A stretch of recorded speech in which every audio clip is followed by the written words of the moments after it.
Rebonjour à toutes et à tous.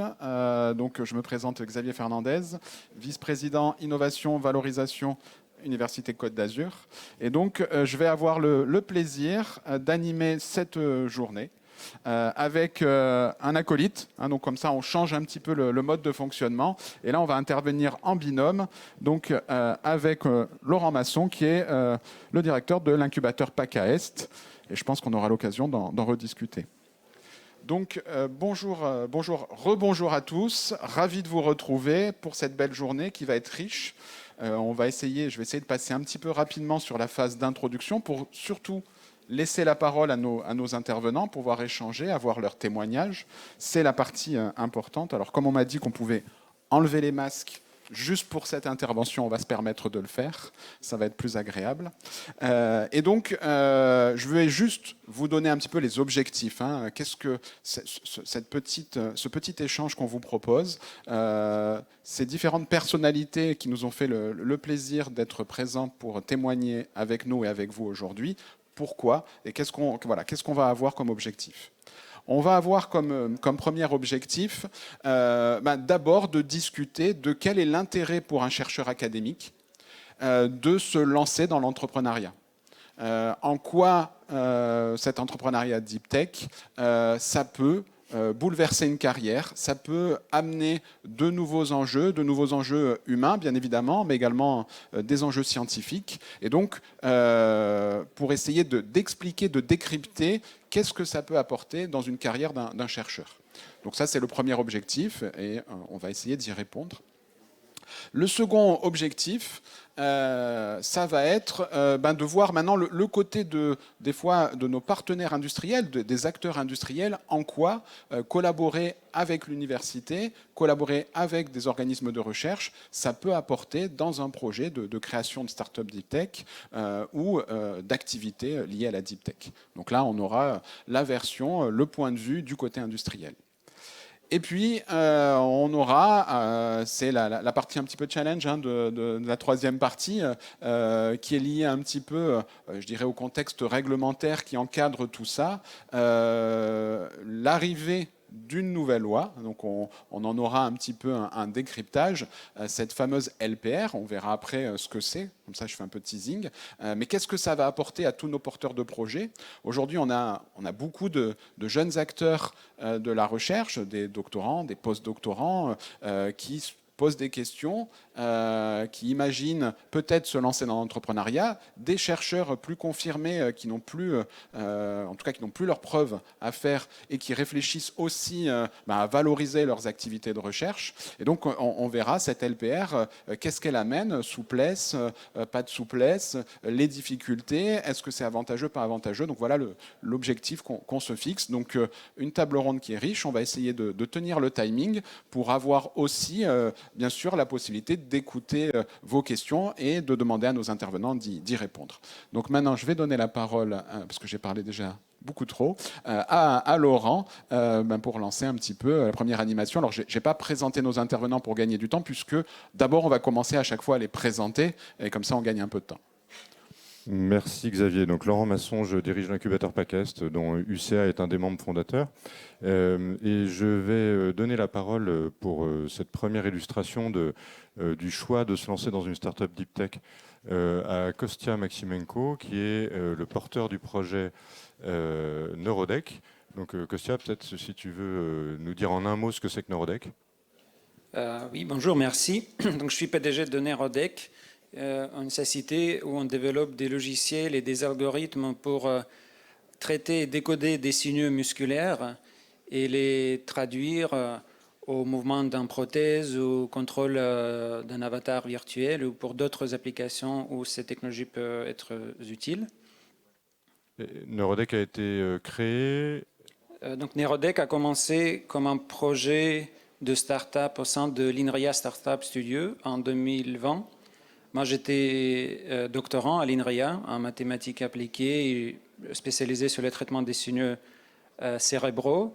Et quand j'ai eu l'information qu'en fait, c'est possible d'avoir un projet start-up financé et accompagné, supporté par l'INRIA Startup Studio, pour moi, c'était une offre qu'on ne refuse pas. Donc j'ai tout de suite, après ma thèse, après défendre ma thèse, j'ai commencé ce projet au sein de l'INRIA Startup Studio. Toute l'année 2020, j'étais là. Et à partir de janvier 2021, je suis accompagné par l'incubateur PACAES. Donc on est sorti de l'INRIA Startup Studio, accompagné par l'incubateur. Et la société, on est toujours accompagné. Et la société, elle était créée en septembre, il y a quelques mois. Et ça fait déjà presque un an qu'on est accompagné par l'incubateur. Donc une société toute jeune, mais qui a toujours des relations avec le laboratoire d'où tu es issu et dans le cadre duquel tu as fait ta Donc thèse. oui, notre projet, notre produit, il a une composante scientifique très forte. Donc on utilise déjà les compétences de nous comme les chercheurs, parce qu'il y a aussi un cofondateur à moi qui est toujours un chercheur à l'INRIA. Il travaille à l'INRIA avec un contrat, mais il passe à 20% de temps avec Startup aussi. C'est autorisé par l'INRIA, il est cofondateur. Et on continue à collaborer avec l'INRIA, et pas seulement avec l'INRIA, avec d'autres organismes de recherche, pas seulement en France, mais aussi des collaborateurs à Londres, etc. Donc, dans notre cas, peut-être particulier, la composante scientifique reste très importante et on valorise ces collaborations. Et du coup, effectivement, comment ça se passe? Comment est-ce qu'on continue à faire de la science en créant une start-up comme ça? Bah, c'est pas facile. C'est pas facile parce qu'il y a beaucoup de... Parce que c'est plus de la science pure quand on fait un start-up, même pour un projet deep tech comme le nôtre. Les premiers mois, quelques mois, quand j'ai commencé avec Startup Studio, c'était pas du tout de la science ni du coding, c'était l'exploration d'écosystèmes. Je suis allé parler avec les médecins, les prothésistes, les amputés pour comprendre le problème. Donc, la science, c'est les problèmes scientifiques qu'on veut résoudre avec le startup, c'est les problèmes des gens qui vont acheter le produit ou les utilisateurs finaux qu'on va résoudre, et ça change la perspective. Donc pour moi, c'était pas le changement d'orientation, mais au lieu d'être focalisé seulement sur les problématiques scientifiques, je devais faire l'analyse 360 pour avoir l'écosystème, networking, les problèmes des clients, les finances. Je devais faire beaucoup de formations. Donc les premiers mois, c'était pas du tout de la science pour nous. Et après ces premiers mois, du coup, Après, le Covid est arrivé et on ne pouvait plus aller parler avec des gens qu'on voulait faire. On avait eu le temps de coder parce qu'on a déjà déterminé des problématiques qu'on veut résoudre. Et on a commencé à faire des prototypes. Donc on a profité de ce temps de confinement pour se focaliser sur le développement de la technologie.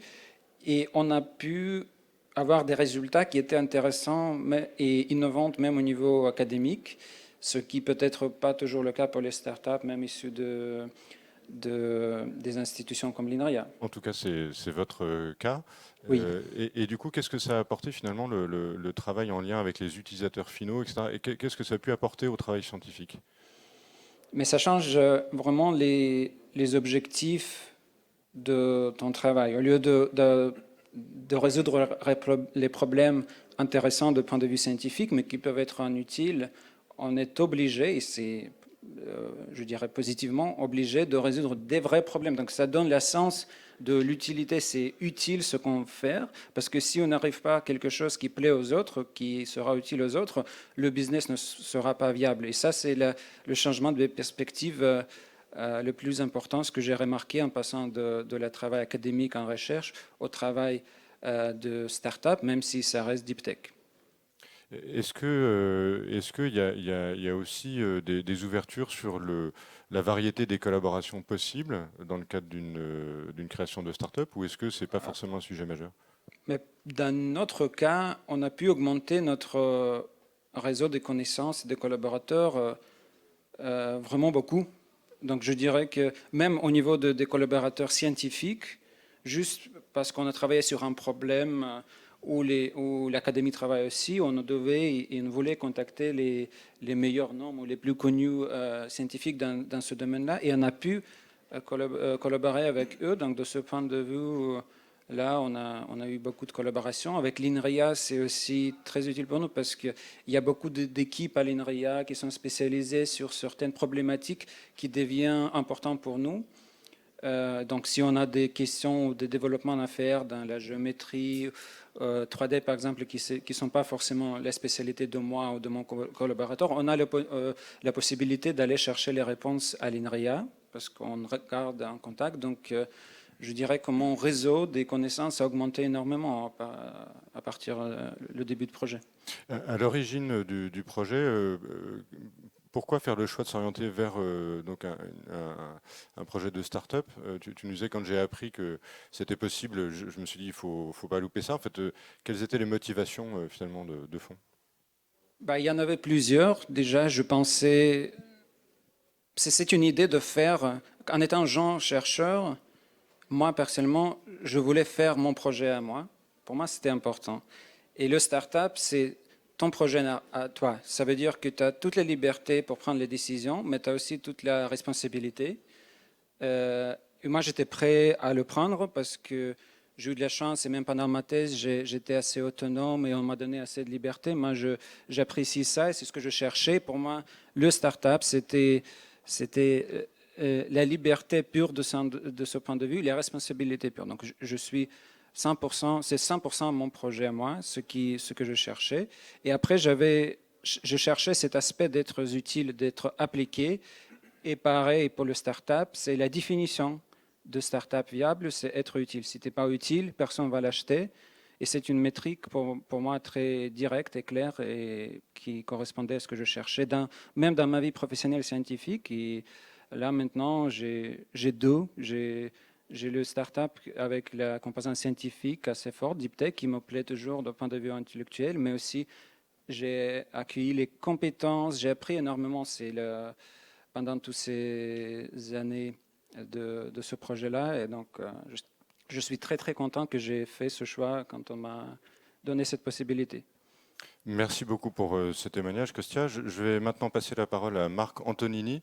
Marc est chercheur à I3S et donc laboratoire unité mixte, notamment de l'Université Côte d'Azur. Et Marc a été cofondateur d'une première start-up qui s'appelle Syntou. Et tu es aujourd'hui en train de soutenir et t'engager dans un nouveau projet.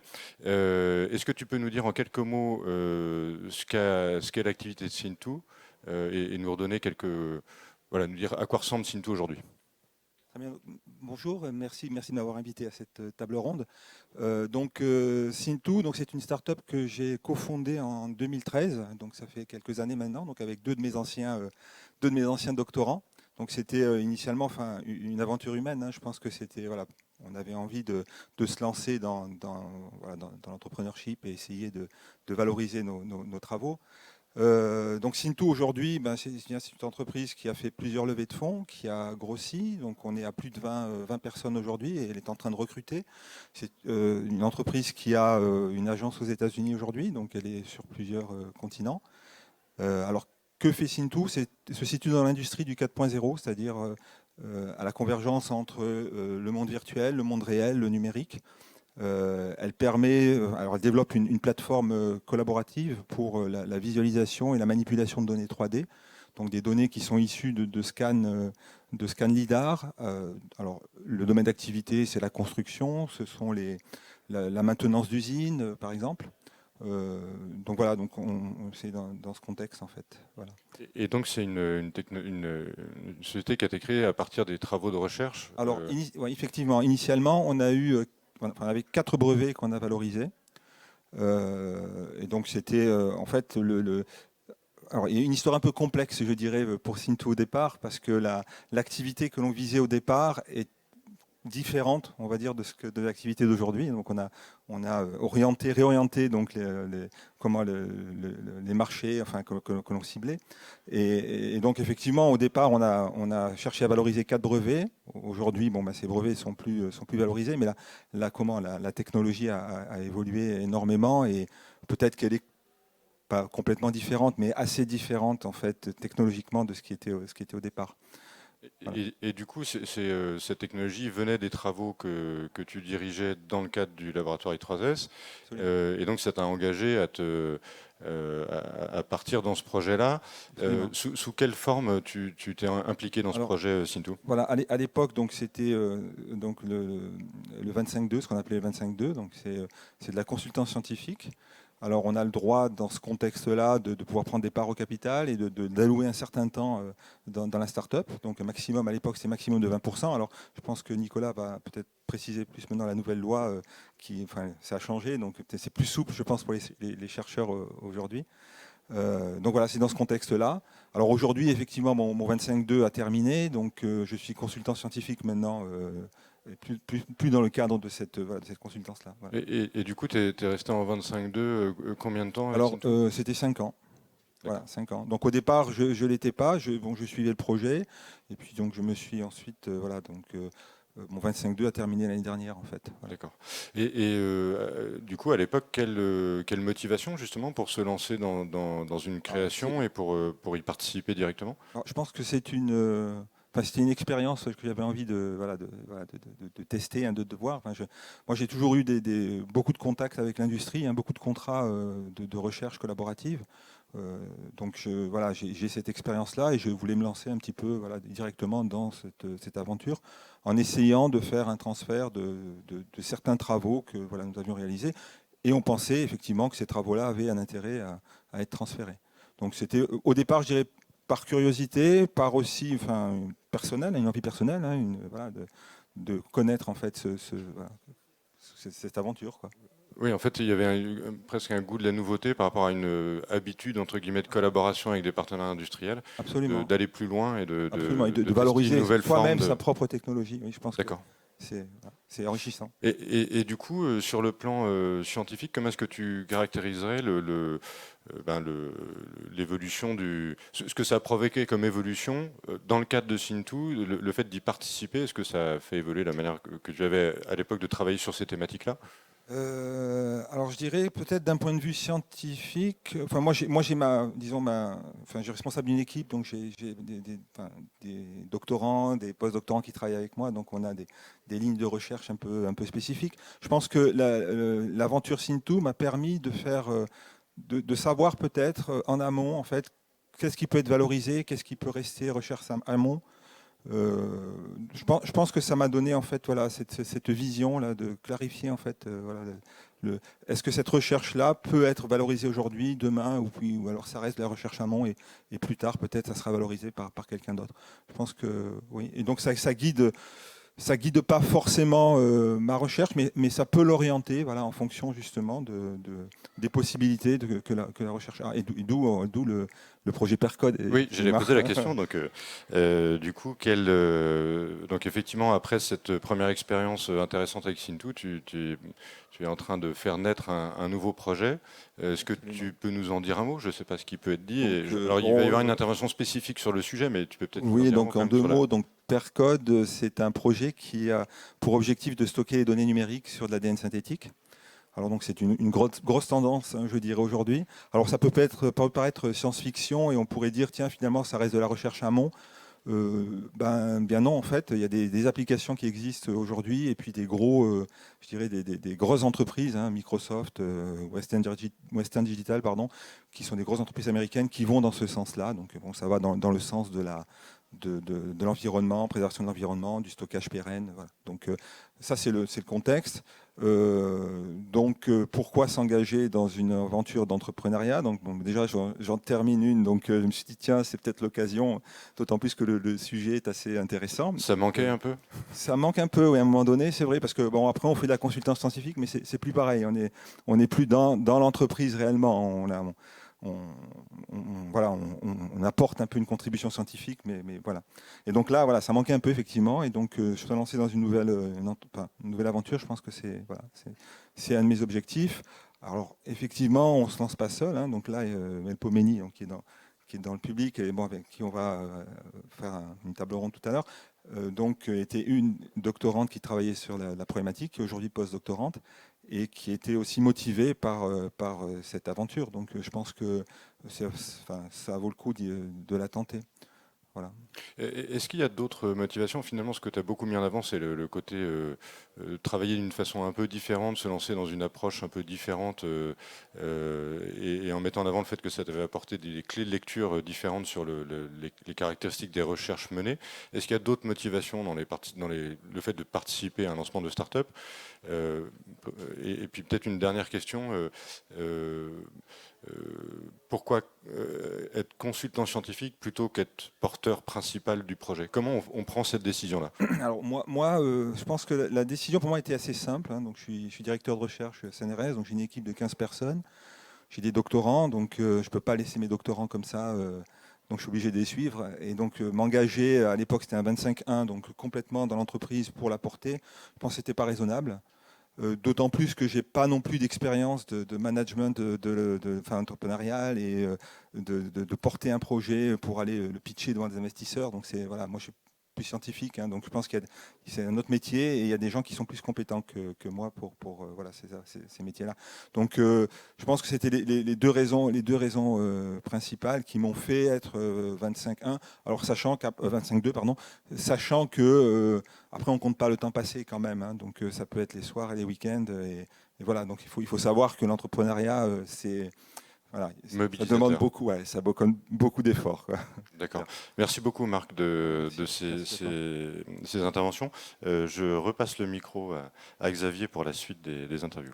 Très bien. Merci beaucoup, Laurent. Merci beaucoup à vous deux pour ces super témoignages qui donnent une belle vision un petit peu de ce genre d'investissement. Je vais quand même me permettre une question supplémentaire à Marc.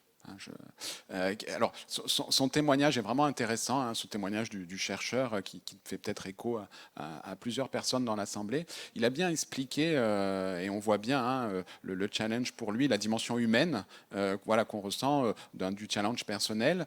Il a bien expliqué la dimension scientifique, finalement, en quoi s'investir dans ces projets, ça peut permettre aussi d'appréhender sa recherche quotidienne d'une autre façon. Et puis, bon, forcément, c'est un sujet qui me tient à cœur, mieux être prêt à valoriser ces travaux. Donc là, l'explication était très claire. Et donc, je vais rajouter une autre dimension pour avoir un petit peu son retour.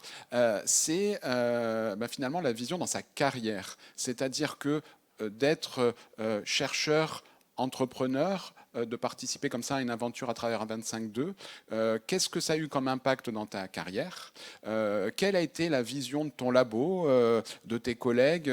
Parce que on sait que pour certains, ça a pu être un frein à travers le temps, hein, la vision que peut avoir la communauté académique sur quelqu'un qui se lance dans une valorisation industrielle. Donc voilà, un petit peu le retour, la vision. Est-ce que les choses ont changé depuis quelques années? Je pense que les choses ont effectivement changé. C'est clair, la vision à l'époque du chercheur-entrepreneur n'était peut-être pas la même que celle d'aujourd'hui. Les gens, des fois, se posaient des questions. Ouais, tu vas faire ça, donc tu vas laisser la recherche, tu vas nous laisser. Enfin, des fois, j'avais des membres de mon équipe qui stressaient un petit peu. Enfin bon, ça s'est bien passé hein, finalement. Je dirais au niveau carrière, je sais pas. Je pense que c'est plus au niveau recherche que niveau évolution de carrière. Enfin, l'évolution de carrière, je pense pas que. Enfin, c'est un plus, voilà, c'est un plus, mais c'est surtout pas un frein. C'est pas du tout un frein, non, absolument. Par contre, il faut arriver à gérer. C'est-à-dire qu'il faut bien se situer. Est-ce que l'on est, alors, 25-2 ou 25-1, est-ce qu'on va participer, je dirais, à un temps partiel ou à être impliqué plus profondément dans la start-up? Donc ça, il faut faire la part des choses et dès le départ, bien se situer. Et après, et ça, c'est aussi en fonction du travail personnel. C'est-à-dire que 25-2, je pense, c'est intéressant, mais ça demande beaucoup plus d'efforts au sens où on doit continuer à gérer notre activité de recherche. Le 25-1, si on est à temps plein dans l'entreprise, on se consacre à 200% à l'entreprise et donc voilà, on oublie un petit peu le reste, hein, entre guillemets. Voilà. Je dirais c'est un effort, mais c'est chacun, c'est personnel. Je pense que chacun doit savoir où il peut se situer. Très bien, merci beaucoup Marc. De toute façon, on aura l'occasion hein, de rediscuter cet après-midi dans une autre table ronde un petit peu de l'intervention des chercheurs, les profils de chercheurs, sous quel format, et qu'il existe effectivement différentes façons hein, de s'impliquer dans une start-up aujourd'hui. Alors on a effectivement le cas de figure de je porte mon projet à bras le corps, je me voue à ce projet, mais il y a aussi d'autres méthodes. Effectivement, le concours scientifique et ces évolutions sont une autre façon de pouvoir s'investir dans un projet pour un chercheur. Mes premiers messages forts, on voit bien qu'aujourd'hui, ce n'est pas un frein à une carrière. Je rappelle que dans les évaluations qu'on a de nos travaux à l'université, aujourd'hui, l'innovation, la valorisation de la recherche font partie des indicateurs très forts, le nombre de startups créées, le nombre de projets, le nombre de licences qu'on exploite ou de savoir-faire. Et donc, ça fait partie des indicateurs forts et toutes nos unités sont évaluées aussi sur ce sujet et pas que sur les publications à haut facteur d'impact. Petit message en passant. Alors, on va quitter le monde du numérique, on va passer à un autre domaine. Un domaine qui est aussi très lié à notre territoire, puisque à quelques dizaines de kilomètres de notre ville de Nice, on va trouver la ville de Grasse, qui est connue comme un haut lieu de l'industrie, de la parfumerie et des arômes. Et donc, je vous propose de rejoindre ce monde sensoriel avec Marianne Contamin de la société Comte de Grasse, avec aussi l'objectif de voir bien sûr le côté industriel, mais de voir qu'on peut aussi contribuer à ces startups deep tech, pas uniquement en s'investissant fortement, comme nos deux premières interventions, où là on voit qu'ils y ont consacré du temps, de l'énergie. Je rejoins Marc, dans le 25.2, il y a un encadrement du temps, mais cet encadrement du temps ne compte pas les nuits et les soirées, et j'imagine qu'il l'a largement dépassé. Mais si pour des raisons diverses et variées, on veut contribuer, participer, il y a aussi d'autres cadres, il y a tout simplement collaborer plus ou moins étroitement avec des porteurs de projets. Donc, sous un format collaboration de recherche, mais dans ce domaine-là, pour avoir un impact sur ces startups. Donc, merci beaucoup, Marianne, d'être parmi nous aujourd'hui. Alors bon, merci pour l'invitation. Avec Marianne, on se connaît un petit peu quand même. Donc, Comte de Grasse, très jolie société, innovante, particulière. Donc, d'abord, je vais demander à Marianne de nous expliquer un petit peu Comte de Grasse, qu'est-ce que c'est? Qu'est-ce que vous faites? Qu'est-ce qui se vend aujourd'hui de chez Comte de Grasse? Et puis après, on parlera peut-être un peu plus de deep tech et de techno. Ouais, parce que je ne suis pas là pour faire la publicité quand même.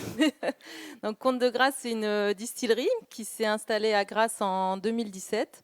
Et notre ambition, c'était de développer des spiritueux haut de gamme qui s'inspiraient des codes de la parfumerie, puisqu'on est basé à Grasse et ce n'est pas par hasard. Donc moi, je suis responsable R&D et production de la société. Et alors, j'ai un peu fait le chemin inverse des intervenants qui sont là aujourd'hui, parce que moi, je ne suis pas du monde de la recherche, je suis ingénieur agronome. Mais pour le développement de notre premier produit, donc qui est un gin, je suis revenue au laboratoire, donc via un partenariat avec l'Université Côte d'Azur. Très bien, donc voilà, là on voit le côté un petit peu industriel, donc la fabrication de spiritueux, et donc pour continuer un petit peu et illustrer finalement et avancer un petit peu, l'innovation, quelle innovation, sur quoi vous travaillez, qu'est-ce qui fait que, alors bon, le gin c'est un produit que tout le monde connaît, bon l'alcool est à consommer avec modération, je le rappelle, mais bon voilà, c'est des procédés qui sont connus. Qu'est-ce qu'il y a d'abord d'innovant dans votre idée et en quoi l'université, la recherche publique peut apporter dans ce type de développement? Alors en fait, il faut revenir au début de l'histoire, parce que notre fondateur, Bhagat Reddy, donc c'est un Indien qui venait du marketing du luxe. Donc quand il est arrivé à Grasse, c'était vraiment, il avait l'image de Grasse par rapport à la capitale des parfums, donc du luxe, mais aussi la capitale mondiale des parfums par rapport à l'expertise, toute l'expertise qui était liée à la formulation et à l'extraction végétale liée aux parfums et aux arômes. Donc il a rencontré, quand il est venu s'installer à Grasse, il a rencontré plusieurs partenaires locaux, plusieurs acteurs locaux, notamment l'Université Côte d'Azur en la personne de Xavier Fernandez. Et je crois qu'il y a eu pas mal de discussions et il s'est rendu compte d'une chose, c'est qu'il y avait beaucoup de technologies autour des arômes et parfums et des technologies de pointe qui, le milieu, bien que c'est un milieu qui existe depuis des siècles, qui avait beaucoup évolué au niveau technologique. Et il s'est dit, pourquoi pas transposer ces technologies de pointe à la fabrication de spiritueux, qui est un milieu quand même assez traditionnel encore, avec des alambics en cuivre, une macération lente, des produits... Enfin, il y a tout un univers qui reste très traditionnel. Donc il s'est dit, là, ça va être une manière d'innover tout en gardant des connexions locales aussi. Parce que ça, c'était très important pour nous de s'ancrer dans le territoire, que ce soit pour les plantes et les matières premières qu'on va utiliser, mais aussi pour bénéficier de l'expertise locale. Très bien, merci Marianne. Et concrètement, ce partenariat, donc là on voit le sujet, hein, la thématique, où on voit le rapprochement public-privé, et ça se traduit comment? Comment ça se réalise? Alors justement, en fait, moi je suis arrivée dans l'aventure parce que je donnais des cours pour le Master Focal, donc que Xavier connaît bien, via l'Université Côte d'Azur, et c'est comme ça que j'en suis venue à formuler un jean. Puisqu'un jour, Xavier m'a dit qu'il y a un Indien dans la ville, hein, c'est pas une blague, qui voudrait formuler un jean. Est-ce que tu es partante? Donc voilà, bon, j'étais un peu la bonne personne au bon moment, on va dire. Et grâce au partenariat qu'on a tout de suite signé avec l'Université Côte d'Azur, moi, en tant que micro-entrepreneur, j'ai pu travailler avec la fac. Donc c'est l'Université Côte d'Azur qui me payait pour développer en laboratoire le jean pour Comte de Grâce. Donc on comprend bien, projet collaboratif de recherche dans un premier temps, et aujourd'hui ce partenariat Université Côte d'Azur Comte de Grâce, c'est quel format? Ça évolue comment? Alors, il a évolué parce qu'au début, donc moi j'étais micro-entrepreneur, j'avais un contrat, donc des contrats sporadiques avec la fac et avec Comte de Grâce. Aujourd'hui, je suis salariée de la société depuis 2020, mais on a voulu continuer ce partenariat avec l'embauche d'un doctorant CIFRE, Quentin Barnes, donc qui est encadré pour moitié, pour part à l'Université Parc-Xavier et moi-même à Comte de Grâce, et donc qui poursuit ce travail de recherche. Parce qu'en fait, la première phase, c'était vraiment du laboratoire, on a développé le produit, ensuite il fallait le produire, donc je me suis plus occupée de ça, et pour autant, on voulait garder un pied dans la recherche parce que c'est vraiment notre marque de fabrique aussi, et on voulait pouvoir profiter des belles installations de l'antenne grassoise de l'Université de Nice qui nous permet aussi d'utiliser tout son parc analytique, et ça c'est très important pour la qualité de nos produits. Donc ce doctorant, il a été embauché en milieu 2019. Donc voilà, il est avec nous pour 3 ans et on espère comme ça pérenniser cette collaboration. On a encore des machines dans le laboratoire, donc on y va sporadiquement pour des développements. Et voilà, je crois que ça a été vraiment un tremplin pour nous, pour développer le produit et pour continuer à développer aussi d'autres produits innovants et qui vont toujours s'inspirer des techniques du laboratoire et de tout ce qui est fait, de toutes les recherches qui sont menées au niveau arômes et parfums dans la région. Très bien, donc voilà, on voit bien une autre dimension hein, du partenariat et de l'impact que peut avoir la recherche académique dans le deep tech. Hein. Là, c'est, je dirais, un format un peu plus conventionnel de collaboration, de recherche, de financement de thèse pour pouvoir contribuer à ces développements. Donc là, on est sur de la techno, hein, Marianne, ouais. C'est du labo, aromaticienne, hein, donc de la création, du façonnage d'ingrédients, de molécules. Il y a d'autres collaborations avec l'université? Vous réfléchissez à d'autres aspects? Alors, il y a l'aspect quand même qualité, hein, contrôle qualité. Donc ça, c'est une partie aussi de la thèse de Quentin, c'est de mettre en place des méthodes de contrôle qualité pour le suivi et la traçabilité de nos produits, donc via tout le parc analytique qui est présent à l'université. On avait aussi un partenariat. Alors, c'est pas l'université, mais le GREDEC. C'est l'université. Ça, c'est aussi l'université. Qui a travaillé un moment sur un projet. Alors, c'est pas moi qui m'en suis occupée, donc je peux pas vous en parler en détail, mais sur la transposition, c'était ça qui les intéressait, la transposition des méthodes de fonctionnement d'une société d'arômes et de parfums et comment on transpose ces méthodes de travail justement à l'univers des spiritueux. Très bien, merci. Je vais juste poser une dernière question parce que là, il faut aussi parler de tout. Les difficultés. Hein, qu'est-ce qu'il y a comme difficulté pour cette fois quelqu'un qui vient du monde de l'industrie, qui n'a pas la culture de l'université? Alors on voit bien d'ailleurs à travers la remarque de Marianne sur le GREDEC, parce que la nébuleuse universitaire académique, des fois, elle n'est pas simple à connaître pour un extérieur. Mais voilà, qu'est-ce que tu as eu comme difficulté et qu'est-ce qu'il faudrait améliorer pour encore plus vous soutenir? Je ne sais pas, pour moi c'était une nouveauté aussi, donc c'est difficile peut-être justement de plus communiquer. Je pense moi qu'il y a plein de choses à faire justement entre les deux mondes et qui ne sont pas encore assez exploitées. Je pense qu'à l'université, on a plein de connaissances et souvent on pense peut-être qu'elles ne sont pas exploitables ou qu'elles ne sont pas intéressantes pour l'industrie. Et vice-versa, les industriels peut-être ne vont pas assez vers la recherche en se disant oh, peut-être ça va prendre du temps, ça va être long, on ne sait pas vraiment à qui s'adresser. Donc voilà, il faut qu'il y ait plus d'échanges comme aujourd'hui ou de communication entre les deux mondes. Très bien, merci. Donc effectivement, je pense que c'est une image et une information. À l'université, il n'y a pas que des chercheurs entrepreneurs, il y en a plein qui sont peut-être en devenir et il faut qui s'ouvrent peut-être des fois un petit peu plus, qui osent, qui il ne faut pas hésiter à pousser les portes aussi des entreprises. Parce que nous, et ça peut effectivement générer des idées de valoriser sa recherche autrement et de plus la valoriser. Et donc pour terminer, on va passer, je dirais, des chercheurs, des ingénieurs aux avocats pour avoir une autre dimension dans cette réflexion, mais qui est extrêmement importante.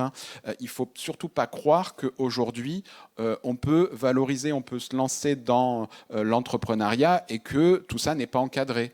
Tout ça est très encadré. On l'a vu à travers ces témoignages. Alors c'est vrai que c'est un peu de notre vocabulaire. Il faut faire attention à ce vocabulaire parce que quand on l'utilise avec des personnes qui ne connaissent pas, 25.1, 25.2, mais qu'est-ce qu'il me raconte? Mais il y a quand même un encadrement strict. On ne fait pas tout et n'importe quoi. Et là, maintenant, on a la chance d'avoir un spécialiste qui va nous en apprendre un petit peu plus et nous expliquer. Alors, d'abord, Nicolas, je vais juste demander de se présenter pour dire qu'est-ce qu'un avocat vient faire ici. Et puis, peut-être nous faire un peu de pédagogie sur le avant, comment ça se passait. Et surtout, cette LPR, c'est quoi et qu'est-ce que ça va apporter? Merci pour... Est-ce que mon micro fonctionne? Oui, okay. Merci pour la présentation. Bonjour à tous. Donc, je suis Nicolas Ivaldi. Là, c'est mieux? Je n'ai pas l'habitude du micro. Donc, je suis avocat en droit de l'innovation. C'est une matière qu'on a inventée au début des années 2000 avec la loi Allègre. Donc, je conseille des startups. Je dirige une équipe de 30 avocats et on accompagne depuis très longtemps. D'où ma venue, parce que j'ai connu la loi Allègre en temps réel dans une époque où on était en franc et où les start-upers étaient bien plus rares qu'aujourd'hui et où l'affrontement des deux mondes dont on parlait était bien plus complexe qu'aujourd'hui d'ailleurs, effectivement. Donc, quelques mots sur le contexte, quelques mots sur l'enjeu. Rassurez-vous, le droit après l'alcool, ça peut être douloureux, donc je vais faire du droit light et du droit extrêmement vulgarisé. S'il y a des fétichistes qui veulent parler latin, on pourra le faire après. Et rebondir également sur ce que Marc disait, parce qu'effectivement, 2013, c'est ce que tu citais comme année, c'est à la fois il n'y a pas très longtemps, et aujourd'hui, par rapport au nouveau dispositif, c'est une autre époque, quoi qu'il en soit. Mais si on revient sur la loi Allègre sur l'état d'esprit, je pense que cette loi a eu un défaut, c'est de rester peut-être trop longtemps en vigueur sans modification substantielle. Elle a quand même eu une qualité principale, c'est d'exister et d'essayer très, très tôt, enfin 99, est-ce que c'est tôt, c'est un autre sujet, mais d'essayer au moins de réunir les deux mondes, c'est-à-dire le monde de l'entreprise et le monde de la recherche, ce qui n'était pas simple à une époque où le code de la recherche n'existait pas et où donc on parlait effectivement de ces sacro-saints articles 25.1, 25.2, 25.3 aussi, sachant que j'en ai jamais vu dans ma vie, mais il paraît que ça existe. Donc, et peut-être que la qualité de cette loi était d'exister. Le défaut qui était le sien était peut-être d'opposer véritablement deux schémas qui étaient exclusifs l'un de l'autre. Soit on partait en 25.1, c'est ce que Marc citait, c'est-à-dire qu'on abandonnait la recherche. En fait. On était 100% dans l'entreprise, on était créateur, on pouvait détenir 100% du capital, être dirigeant. On était encore payé quelques années par la recherche publique qui avançait la rémunération parce que Pôle emploi Venture ne pouvait pas le faire. Mais concrètement, on perdait tout lien avec son labo, ses équipes, sa recherche. Et s'il y avait une possibilité de retour, on ne pouvait pas revenir exactement où on était et les reprendre.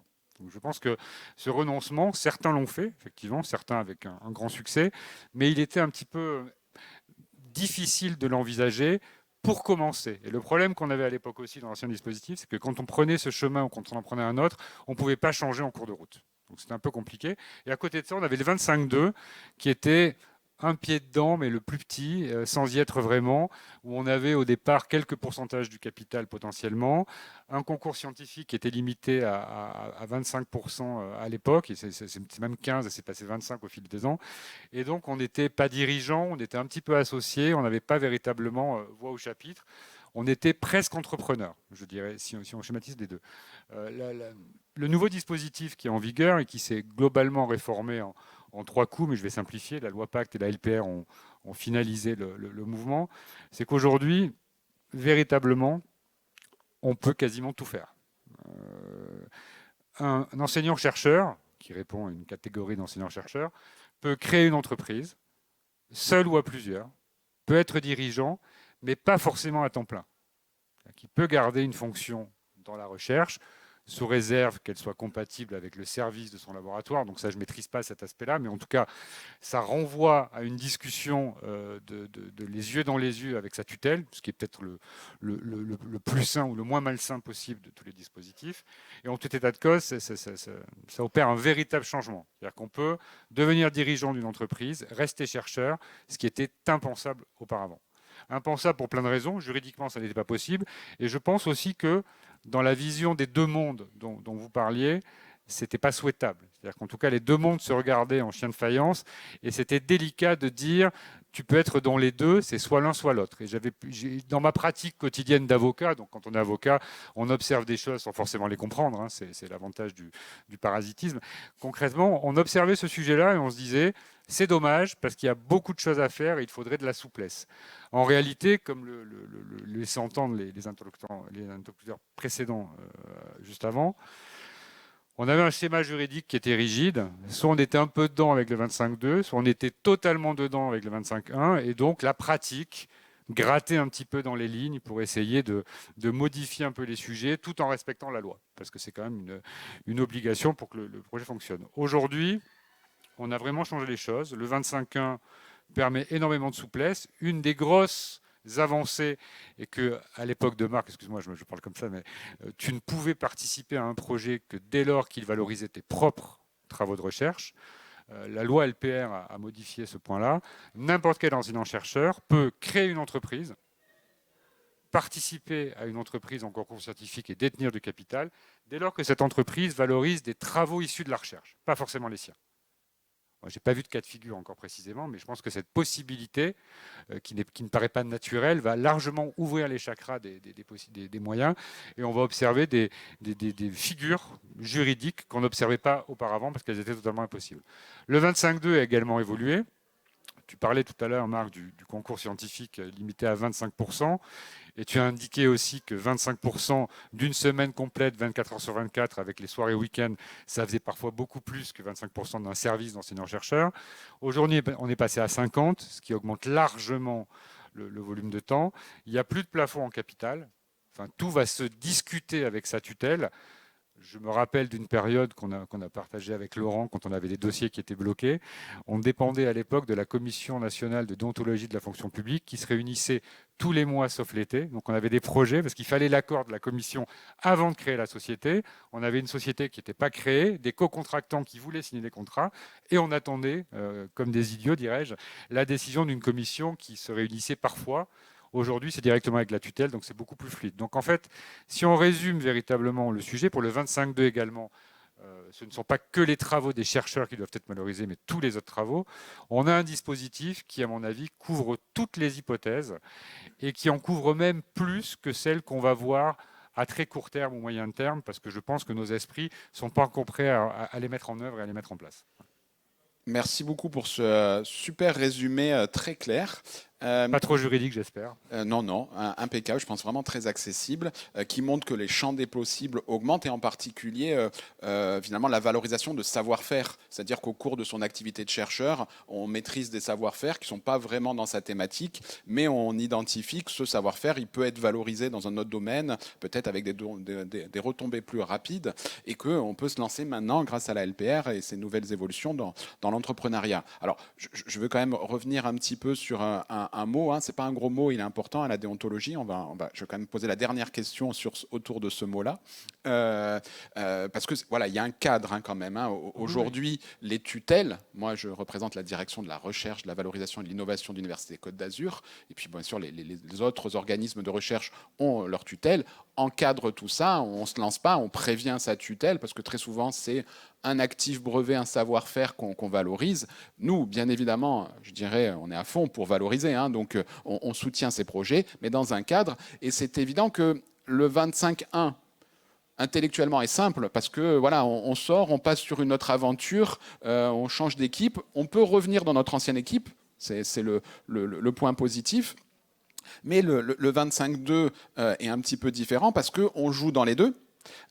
Et donc là, voilà, c'est pour ça que je voulais juste qu'on termine sur ce mot de déontologie. On ne peut pas faire n'importe quoi parce qu'on ne peut pas être à la fois le chercheur d'un projet et le start-upper du même projet et puis de se faire un contrat avec son labo à coût faible. Donc il y a quand même un encadrement. Donc voilà, je juste pour terminer un petit peu sur cette déontologie pour pas non plus trop faire rêver avec on a le droit de tout faire. Non, on a beaucoup de liberté mais on ne peut pas tout faire. Non, il y a effectivement des contraintes légales mais qui sont positives parce qu'elles assainissent le sujet et parfois interdire des choses qui ne sont pas souhaitables et positifs. Hein, donc, je ne suis pas liberticide en disant ça.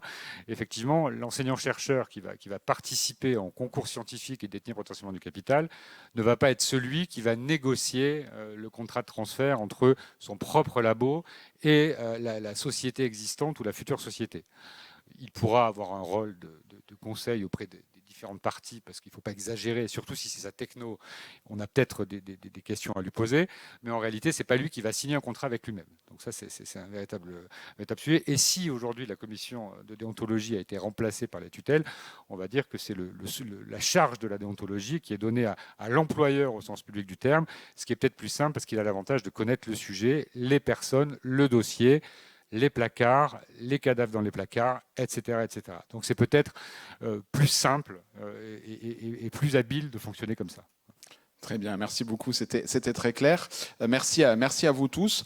Donc on va se donner le temps d'une ou deux questions dans la salle ou en ligne, hein, si on peut nous remonter les questions, hein, des porteurs de projets, des futurs porteurs de projets, c'est le moment. Donc si vous avez une question, levez la main, on vous écoute.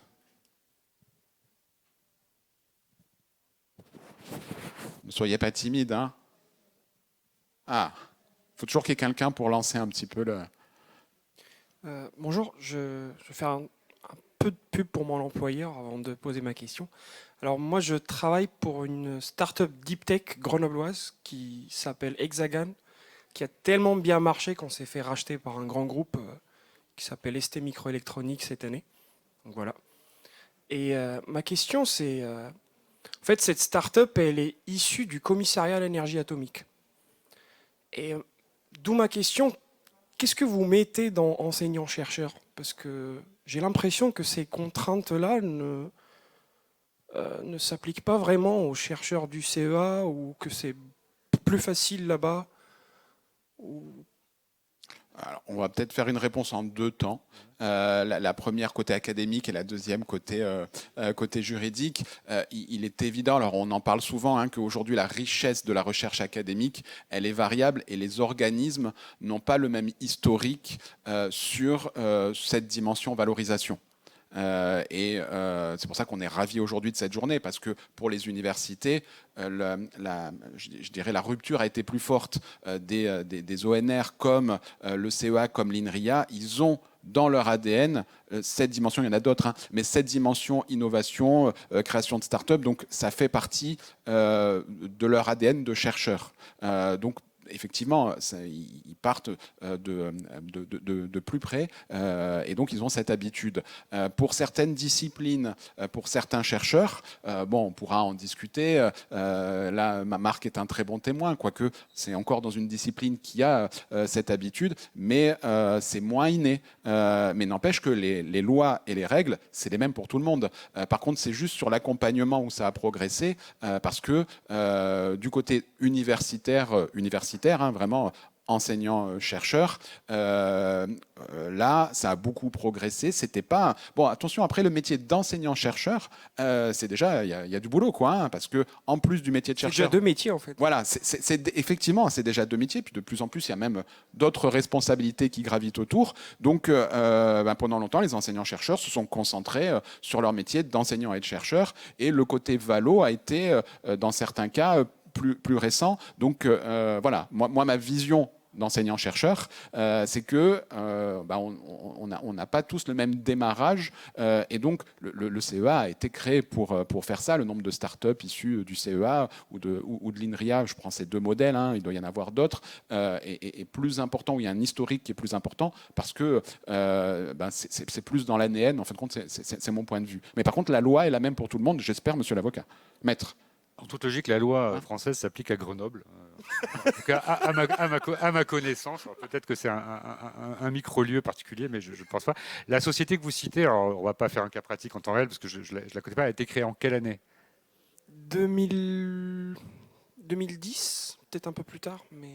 D'accord. Et donc, quand vous indiquez que ça ne vous paraissait pas être le même régime que celui qu'on visait, c'est à quel niveau ? Sans rentrer dans En les fait, détails. dès le début, c'était pas vraiment une start-up, c'était un spin-off, moitié CEA, moitié Soitec.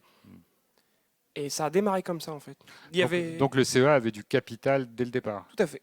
Donc en fait, c'est pas forcément le même cas. C'est-à-dire que le CEA a un régime de valorisation de la techno via la création de sociétés capitalistiques et l'exit, qui est plus ancien que d'autres structures d'ailleurs et qui a une grosse expérience du fait de son activité. Et le CEA, en filialisant, je pense, à valoriser lui-même sans intéresser forcément les chercheurs, parce que c'est lui, en tant que titulaire de l'IP, qui a assumé et assuré son retour sur investissement. Donc je pense que c'est un schéma différent de celui qu'on a visé, qui est celui où un enseignant-chercheur va porter un projet ou va trouver un portefeuille de brevets qui lui paraît intéressant sur un cas d'application et va se dire il y a un projet d'entreprise à créer ou des personnes que je connais seraient intéressées par le faire et je veux participer au projet et on va le faire ensemble. Et donc en fait, c'est pas tout à fait le même cas. Là, je pense que dans votre cas, le CEA, c'est dire on a une techno, on va créer c'est le CEA qui a été l'entrepreneur dans votre cas d'école. Voilà. Très bien. Vu le timing, je pense qu'on va enchaîner parce que sinon on va se faire tirer les oreilles. Bien évidemment, nos intervenants sont encore là. Donc pour ceux qui sont en présentiel, vous pouvez encore échanger avec eux. Il y a la possibilité de mettre des messages en ligne sur la plateforme. Donc si vous avez des questions, n'hésitez pas. Je remercie nos intervenants vraiment pour la richesse, leur concision et tout ce qu'ils ont amené de complémentaire. C'était extrêmement intéressant. Puis je remercie bien sûr mon acolyte Laurent Masson de l'incubateur PACA Est.